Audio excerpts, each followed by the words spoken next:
SAfm, South Africa's news and information leader. Thank you, Bongi. Chris Hani is described as a hero by his daughter and a 2 billion rand acquisition of a newspaper group. That's in the news this hour. Good afternoon. Chris Hani's daughter Lindiwe has paid a moving tribute to her father at the commemoration of his assassination 20 years ago, describing him as a hero. Lindiwe is one of the two surviving daughters of the late SACP General Secretary and ANC's Umkhonto weSizwe's Chief of Staff. She told hundreds of people gathered at the Thomas Nkobi Cemetery how she battled to grieve for her father. I miss my father every day, just as I know the nation misses Chris Hani. We all miss his courage, his integrity, humility, and kindness, just to name a few traits. Most of all, we miss having hope that there's someone fighting for our happiness, someone wanting better for us than we want for ourselves. That is the reason that I have finally come to terms with sharing him, because what made him such an amazing leader was that he was an exceptional father. Meanwhile, the SACP in KwaZulu-Natal has paid tribute to Hani for his contribution in bringing about freedom in the country.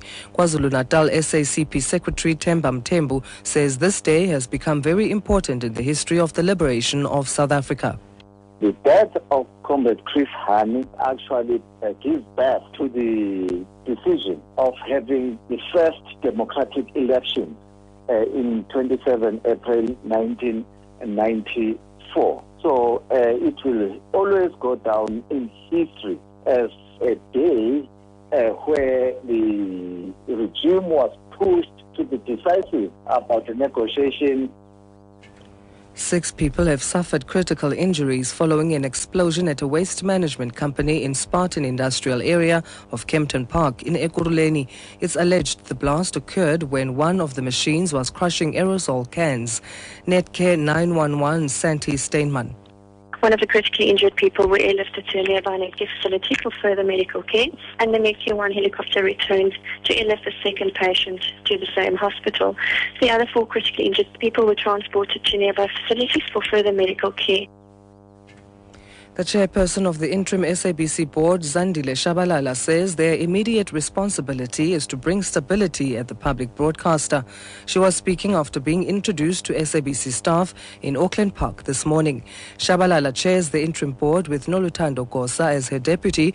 Other members include economist Iraja Bedian, former member of the Public Service Commission Vusumuzi Mavuso, and chartered accountant Ronnie Lubisi. Shabalala has appealed for support.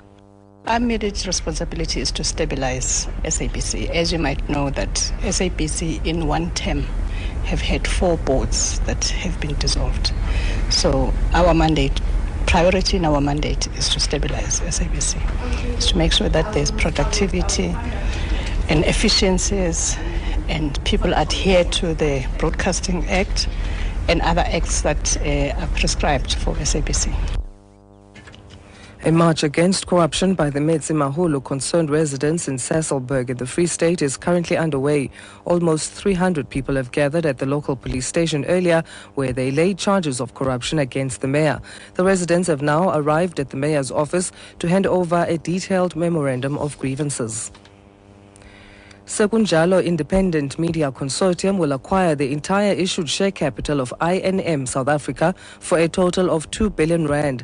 INM South Africa is the country's largest English newspaper group with 18 titles, including The Star, Pretoria News, Cape Argus and Cape Times. Sekunjalo Independent Media Consortium believes the acquisition of INM will increase black shareholding in the media sector in South Africa, with a strong emphasis on the inclusion of broad-based groupings from both urban and rural communities.